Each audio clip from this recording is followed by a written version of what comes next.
Okay, let's go get you one.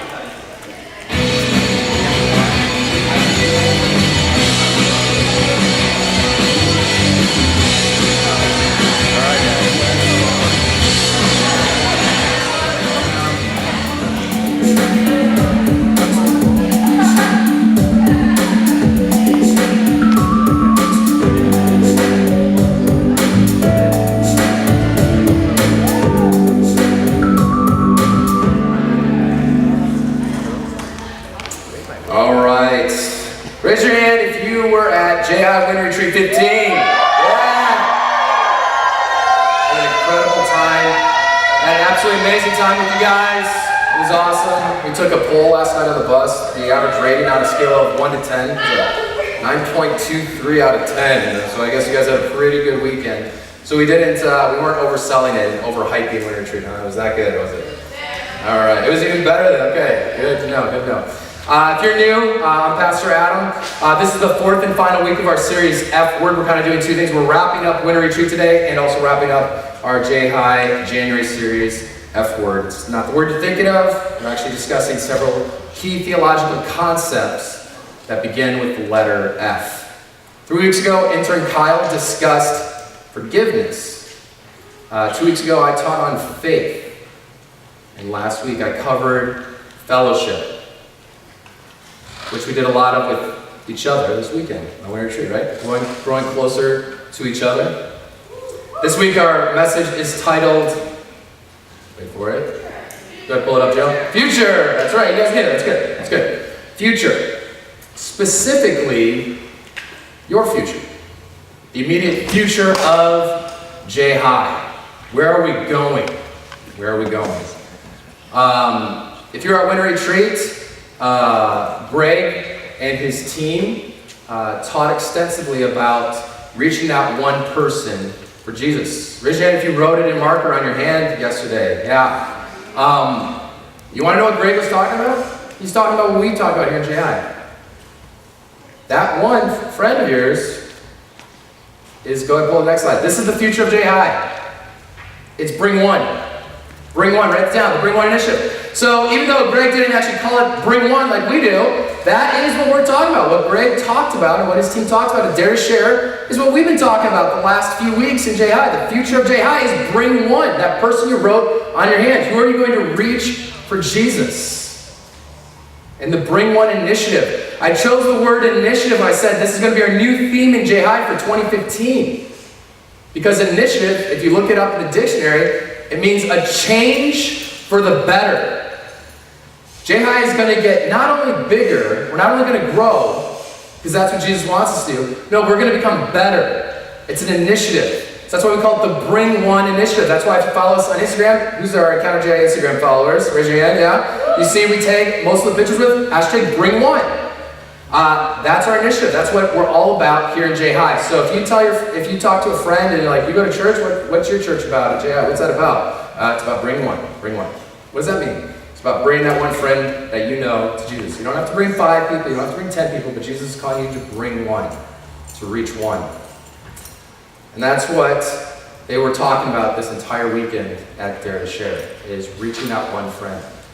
And a lot of you guys came up to me on Friday night when a lot of you were crying and you were really emotional, and you told me about your Bring One. I asked you, those of you who came up to you, I said, what's their name? And what else did I ask you? When are you going to talk to them about Jesus? Right. When are you going to invite them to J.High? That's right. Well, I hope a lot of you do it through O Squared. O Squared is also the future of J.High. It goes right along with the Bring One initiative. O Squared are the parties that we do through our eco groups, through our small groups. So rather than having the old Encounter Fest thing where everybody comes here, we have a big party here, instead, your eco group leader holds their own party just for your small group off campus. This week, my guys are having our first O Squared of the year. And they gave us a whole list. We have the whole year planned out. I just let them do it at one of our outings, our eco group's outings at Taco Thursday. They gave me a whole list of things to do. So this week, we're going to go hang out at Alderwood and go grab dinner at Buffalo Wild Wings this Thursday night. It's going to be awesome. And my guys know very clearly, don't show up alone. Bring one. Your Bring One is your ticket to this event. your bring one who doesn't go to church. I have asked my guys, who's your bring one? Who's your bring O squared? And they give me their names. They've all said, I'm bringing them, I'm bringing them, I'm bringing them. O squared, your outings. When you have O squared in your eco group, make sure you're bringing one. Again, if you show up on your own, if you're showing up on your own to O squared, that doesn't make any sense. Because just like in Counterfest before it, its predecessor, O squared is not designed for church kids. Not designed for Christians. O squared is specifically for your friends who don't know Jesus. So when I've heard a couple of e-groups have had their O squared already. A couple girls, e-groups already had it, which is awesome. But a lot of girls showed up on their own. And it's like, somehow you're not catching the vision. Yeah, we've been talking about O squared since before Christmas, but there's a reason we talk about it every week. We're trying to train you guys and teach you. And still, there's been some students that have showed up to O squared on their own, and I'm like, oh man, they're not getting it. How are they not getting this? O squared is not for you if you're a church kid. It's about introducing your friend, your bring one that you just heard all about this weekend at Dare to Share. Bringing them to a church event. Yeah, it's off campus, but it's a church event. We call this a front door ministry. What I would love to see is if you bring people who have never even been on this campus, they've never gone to J.High, they've never even gone to the kids ministry here, they've never even been to Gold Creek's campus, their first introduction to a Gold Creek event is O squared. That's the front door. Like, this place is fun, this is sweet, this is church? What? This is awesome. That's what O squared is designed for, to be the front door of our ministry to new students who don't know Jesus. And then the goal is, again, that's awesome. My guys show up. We're going to have, what, 7, 8 guys of our guys? They all bring one. That's 15, 16 guys we're going to have hanging out at Alderwood this Thursday night, going to Buffalo Wild Wings. That's awesome. We're going to have a huge table. I don't know how long we're going to have to wait for a table for 15, 16 people, but we'll do what we got to do, right? That's awesome. But I'm going to challenge my guys that that's not the end. I don't just want to see those that bring one at O squared on Thursday night. When else do I want to see them? Eco groups. Yeah, eco groups. You bring them one. Eco groups, we're doing this big shift going on with O squared and the Bring One initiative this year in 2015. We're changing things up in J.High. We don't want to get stayed and get stuck in the past and focus on past goals. No, we're all about the future because the best is yet to come in J.High. So, the way we're going to grow bigger and better in J.High is by getting your friends to come on Wednesday night and inviting them. Do we say inviting anymore in J.High? No, bring. What's the difference? Invite is just going up to somebody going, hey, you should come to church sometime. You should come to church sometime. Yeah, get your parents to bring it. Okay, yeah, here, tell your mom. No. If they don't go to church, there's a good chance their parents don't go here. Their parents, a lot of them are atheists. We ran into a lot of atheists when we did our outreach project yesterday, right? There's a lot of atheists in Seattle. An atheist parent probably is not going to bring their student to a church event on Wednesday night. And in the past, Eco Groups has been our primary discipleship. Remember, that's one of the 5 purposes of J.High. Evangelism, discipleship, worship, service, and what's the last one? Fellowship. Good. That was good. Good job. Fellowship, right. So, our main discipleship program has always been Eco Groups Wednesday night. Well, now this year, things are changing. Wednesday nights now are consistently, at Eco Groups, are consistently have more attendance than Sunday mornings. Except today, this is our biggest crowd of the year. It'll probably be the biggest crowd of the year until next fall, which is awesome. But most of you would rather come on Wednesday night, and that's fine. So we're adjusting and switching. We used to have Sunday mornings as our more evangelistic thing to bring a friend to Sunday morning. Well, most of you, that doesn't really work in our church. So we're going to do it on Wednesday night. So you don't have to invite your friends on Sunday morning. No, bring them on Wednesday night. Wednesday night. And what we've said is, after your O squared, so my guys, when we have our O squared at Alderwood and Buffalo Wild Wings this Thursday night, I'm going to say, next Wednesday, I want to see them. Get them a ride. Get your parents. It's not invite, it's bring one. And you guys don't drive, so that means who's got to drive them? Your mom and dad. So you got to tell your mom and dad about O squared and why you need to bring them. Don't just say, we're trying to sort attendance records. No, don't say that. We have this exciting new program. No, don't say that. Say it's all about introducing my friends to Jesus. Everything that Greg and his team at Dare to Share this weekend was telling you about. That is what you tell your parents. That's how you sell it to your parents. Mom and dad can pick them up every week. But it's also kind of nice to help your parents out. So you probably, if you live in Silver Firs, might not a good idea to invite your friend that lives downtown Snohomish. That's where your parents drive down to Snohomish and then back every Wednesday. Pick somebody as you bring one that lives close to you. Lives in, it's an easy pickup. Or if they do live far away, or if you just would rather do this, every Wednesday, you guys invite them to come hang at your house and do homework together before eco groups. And then at eco groups, you bring them on Wednesday night. Cool? Again, what Greg talked about the entire weekend at Dare to Share is making the decisions you made at Dare to Share and allowing it to permanently change you. It's not just a thing you do for a day or a week or a month. No, let this permanently change you. Greg was talking about, during the youth pastor meeting that myself, Maggie, and Kyle were at yesterday, that he goes, we can't do it ourselves at Dare to Share. Yeah, we put on a great conference, but it's only once a year. It's all about the youth pastors taking the momentum we get, the shot of adrenaline in the arm that's Dare to Share that you got this weekend, and making it last the whole year. Well, this is putting legs to the vision that God gave you this weekend at Dare to Share. How do I get this to last? Bring one. That's how we do it. Got it? So what's the first event we want you guys to bring your friends to? Let's open a church. O Squared. You're O Squared. And then what happens that next Wednesday? You make sure they're at your house, hanging out with you, doing homework. Make sure your parents can drive them that Wednesday night, or just go pick them up every Wednesday. It's a weekly thing. You mean I have to pick them up every week? If you care about your friends, where they'll spend eternity, yeah, you bring them every week. I don't know, I'm not sure. Do you guys like eco groups? Yeah, you guys like eco groups? Okay.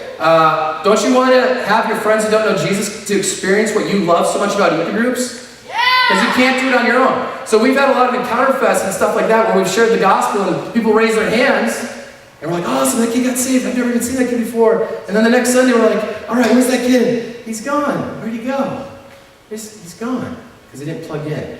Because you can't do it on your own. You're going to fall away. The parable of the sower that Jesus gave, he talked about this.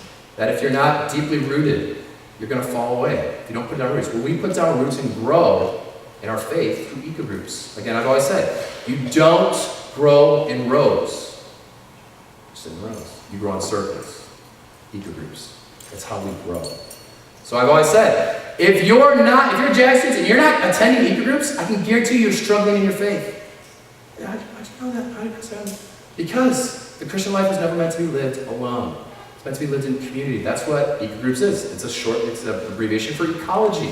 But instead of plant life growing in community with each other, it's all about students growing in community with each other and being accountable to each other. Finding a safe place that you can trust fellow students that are going through the same things you are. To share your struggles, your sins that you're going through, and see that you're not alone. You can be honest with them and trust them and grow together as brothers and sisters in Jesus Christ. It's a beautiful thing. If you're not attending eco groups, you need to come this Wednesday night, 6 to 8. You need to get there. Move heaven and earth to get there. They're incredible. They're our most popular program. And so now with this Bring One initiative and O Squared, our former primary discipleship program was eco groups. It's for Christian students to grow in their faith. And that's what students have said the last couple of years. My number one reason for coming in on Wednesday nights is I want to grow my faith. I take my faith seriously. Mostly Christian students. Parents don't force students to go to eco groups. They want to go. You guys are serious about faith. But now, what we're seeing, because we're seeing a lot of new students who don't even go to church here coming to eco groups, not only is it our best discipleship program on Wednesday nights, it's also our best opportunity at outreach, evangelism, reaching out to lost students. So that's what the Bring One initiative and O Squared are all about. Are you guys on board with this? I said, are you on board with this? Bring one. Bring one. Again, simply because you hear me preach the gospel each Sunday doesn't make us a gospel-centered ministry. If you go on our website, goldcreek.org/J.High, you'll see one of the first paragraphs about us, just so parents can see it. That we at J.High are a gospel-centered ministry. Dare to Share is a gospel-centered ministry. That's why you hear me preach the gospel every Sunday. Not only is it because we might have a visitor who's never heard about Jesus, even though you have, and you've heard me preach the sinner's prayer and preach the gospel every week. They may not have. But not only that, I do it every week so that you guys hear the gospel. And you hear the sinner's prayer so that you can share the gospel with your friends. You don't just have to bring them here and let them hear me preach. No, you can do it yourself. And God wants to use you as a missionary. Not when you're in high school, not when you're in college, not when you're an adult. No, He wants to use you now to reach your friends for Him. I've seen it happen. I've seen J-Highers reach their friends for Jesus. And you can too, with the power of God.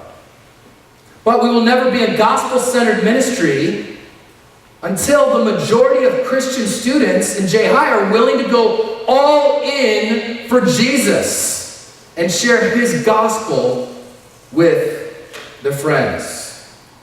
Does anybody have an all-in Dare to Share bracelet? I'm going to give one of these out at the end of the message today. All in. That's what Dare to Share is all about. Going all in. Are you willing to commit, J.High, to go all in for Jesus?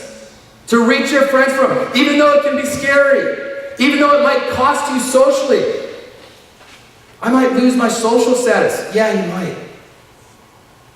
Greg called it, when students go on for Jesus, they're potentially committing social suicide. Are you willing to sacrifice your social life and your social standing at school for the sake of the gospel of Jesus Christ? That is the question you need to ask yourself, J.High. Are you willing to go all in? That no matter what it costs you to follow Jesus, you're saying, you know what, Jesus? I don't care if people make fun of me. I don't care if I lose friends. You're my number one priority. And I know even though it can be tough, you will give me supernatural strength to accomplish your will in my life and use me now, this year, as a world changer for you. You are the key to J.High's future. Because you can reach students that I and Kyle and even our amazing volunteer leaders can never reach. But you can. We need your help, J.High. We need your help. We cannot do it on our own. We need you guys to embrace O Squared and the Bring One initiative, the future of J.High. We need you to own it. We need you to be just as passionate about the Bring One initiative and just as passionate about O Squared that I am and our leaders are. You need to own it. This is your future from Jesus. And after today, you'll be able to share the gospel of Jesus Christ on your own, even if you didn't go with us to Dare to Share this weekend. So again, we had an amazing time this weekend. So the average rating was 9.23, I believe. But I don't know if the guys or the girls like tomorrow. Guys, by the volume of your yell, what'd you guys think of it? So on the count of three, let me hear it. Because the girls are going to beat you again if you don't, because I know the girls are excited about this. Okay, on the count of three, let me hear how loud you are. Hey guys, what'd you think of Winter Retreat? 1, 2, 3.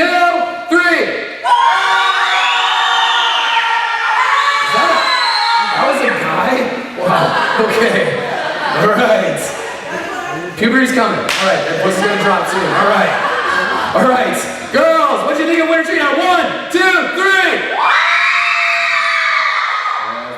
All right. All right. Sorry. All right. We had 58 students register and 11 leaders attend. It was incredible. For those of you who didn't go, for those of you who did attend, just so you can see who all went. If you went to Winter Retreat powered by Dare to Share this weekend, go ahead and stand up. Let's give you a round of applause. Yeah, give yourselves a round of applause. It was awesome. It was a big expense for your parents. You guys sacrificed a lot of sleep. You gave up. A lot of you skipped your sports games and your choir concerts to be there. So let's give these girls a round of applause. Thank you for coming. It's awesome. Awesome. All right, you guys can grab a seat. All right. All right. All right, these students you see on stage were selected by me, and they're going to teach you what they learned at Dare to Share. So if you went, this will be a review for you guys. You can pull out your notebooks that you brought with you if you have them. If you weren't at Dare to Share, they're going to teach you, even though you didn't get to go, you're going to get a crash course on a 2-day conference for free. So take really good notes so you respect your peers, pay attention. Because they have a lot of cool things to say for you guys. All right, we're going to do introductions here. So guys, like a ice cream cone, right there, right there. All right, so your name, first and last name, what school you go to, and what grade you're in? My name is Sarah Baker. I go to Valley View and I'm a 7th grader. My name is Kento Climber. I'm an 8th grader and I go to Valley View. My name is Summer Stoltz and I'm an 8th grader. Oh, we got a Valley View trifecta here. The Valley View hat trick. VV hat trick. All right. Vikings representing. Where's our Vikings in the house? All right. First question. So again, make sure you guys are taking notes. If you didn't go, make sure you write this down. This is what they're going to teach you today, what they learned this weekend. First of all, what key things did you learn about telling people about Jesus or evangelizing at Dare to Share this weekend? I learned that you don't have to be afraid to share your faith. And if you're afraid, like, to tell your friend, it's okay because they will accept you for who you are if they're true friends. I learned that, like you said, that you shouldn't be afraid of sharing your faith, and you might get rejected at times, but you just gotta keep trying, and you gotta keep going. Even if they reject you, the most important thing is just plant the seed in their heart and then let Jesus do the rest. I think I learned a lot how to evangelize because I never really knew before, and like Kendall said, you're just planting the seed, and even if they reject what you're saying, they're not rejecting you, they're rejecting God and the gospel. Awesome. Next question. Do you now have more of a passion to reach people for Jesus, and if so, why? I do have a passion because I know that Jesus is in my heart and he can help me guide them toward him and become a follower of you. I definitely do. I don't know why, but watching the videos and stuff, and how just talking to somebody about God can impact one person so greatly. That just hit me and made me realize it's not that hard. So, yeah. I definitely have more of a passion. I feel like God is with me when I go to tell these people, and after this weekend, I just feel I just want to go tell the world because it's just a great thing, and everybody should know about it. Okay. Do you now feel more confident about sharing the gospel with your friends? I do feel more confident because, like I said before, if they're true friends, they will accept you for who you are. And you shouldn't, if they don't accept you, then they probably aren't the right friends for you. But they should accept you. I do have more confidence. I know that God is with me for everything I do, and that, Pastor Adam says, every time someone mocks you for being Christian, that's just gaining a room in your house, in your mansion in heaven. So don't be afraid to share your faith. I have a lot of more confidence because before I went to Dare to Share, I was super scared about evangelizing or going to talk to even my friends because I didn't know what to say. But now I know exactly what to say and how to say it, and just to share the gospel with them. How will Dare to Share change you starting this week going forward? Dare to Share will change me because it gave me a lot more confidence to ask my friends to come to Eco groups and to the O Squared thing that we're going to do. And if I can get them hooked on coming to church every week in Eco groups, I think they can just follow Jesus. I will try to, or I will invite more people, talk to my friends more about God, and because I want to see them in heaven someday. Yes. Talk about that. For those of the students that went there, what do you mean by see them in heaven versus where are they going now if they're not Jesus? Well, you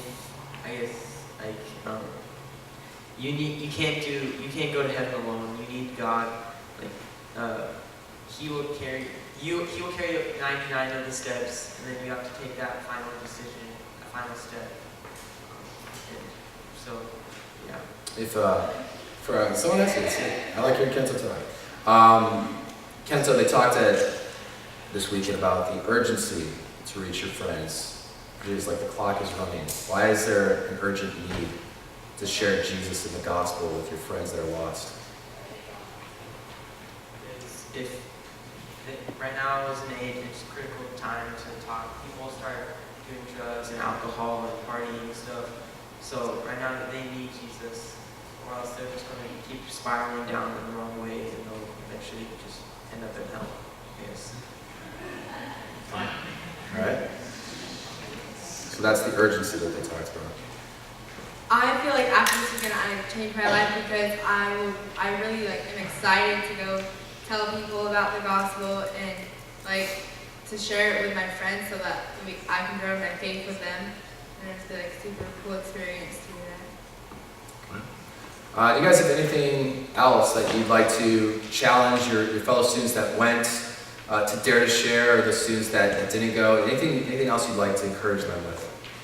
I just want to encourage you guys that if you feel like having a bad day or something, don't be afraid to talk to God because He's always there for you.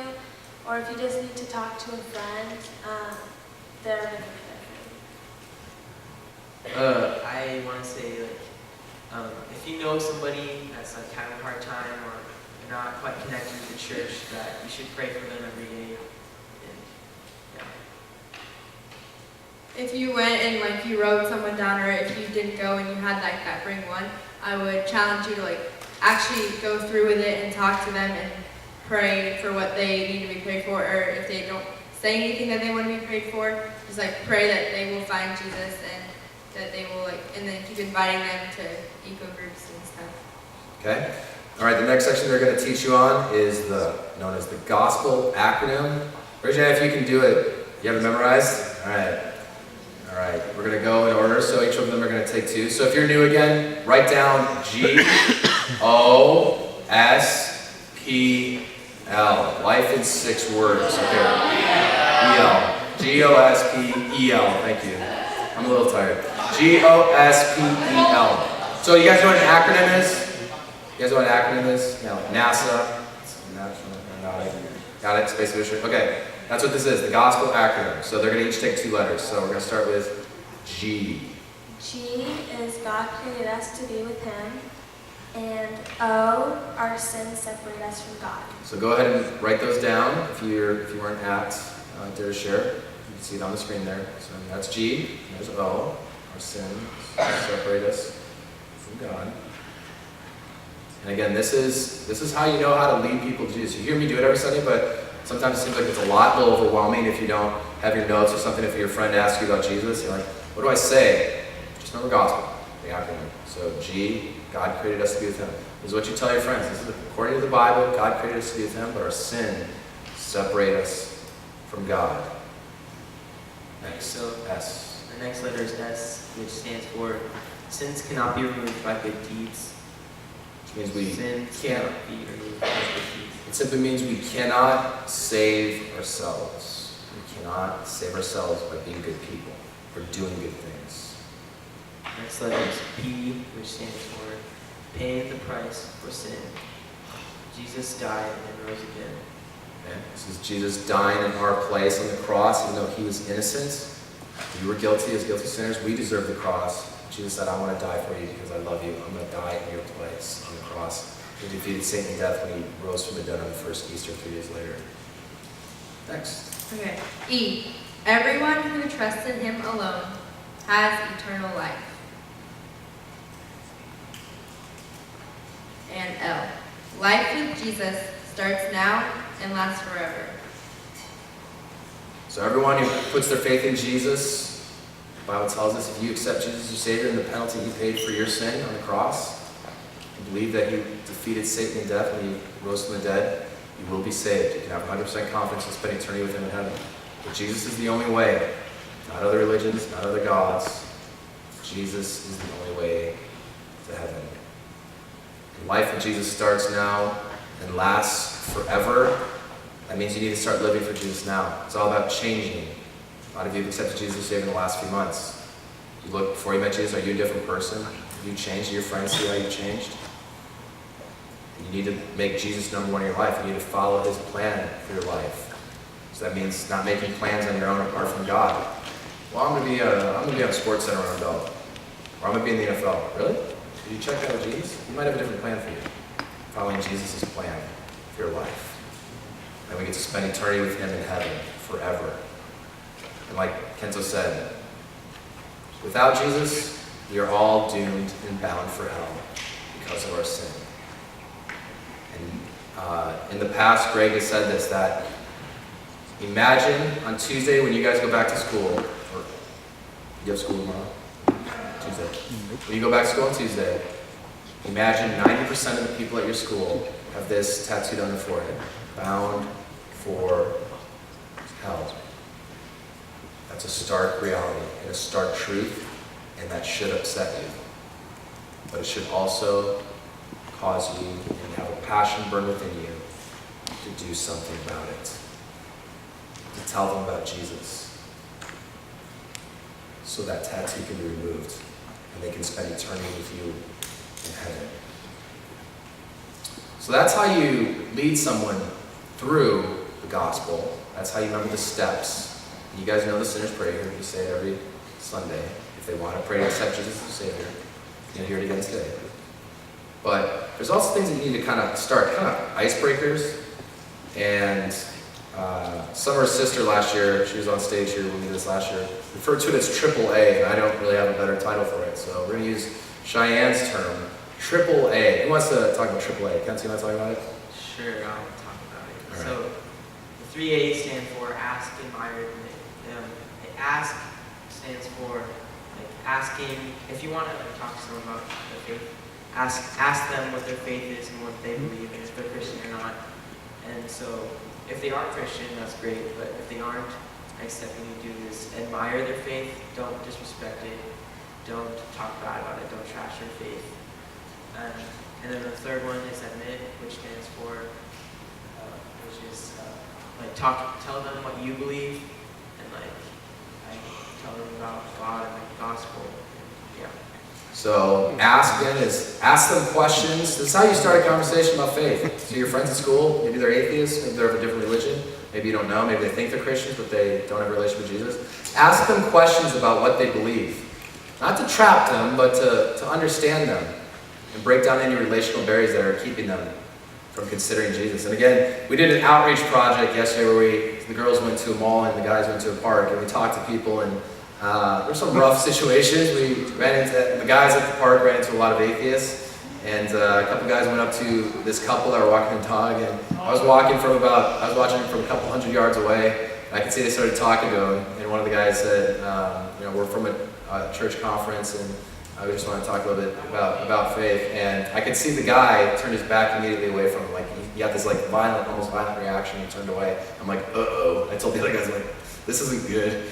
They're like, what? I'm like, I could just tell that guy's violent. It just didn't go well. And then the girlfriend talked to him for a little, and then she walked away too. And they came back like, yeah, so the guy was an atheist, and he kind of made fun of us a bit. And so it's like, yeah, I can kind of tell that didn't go too well.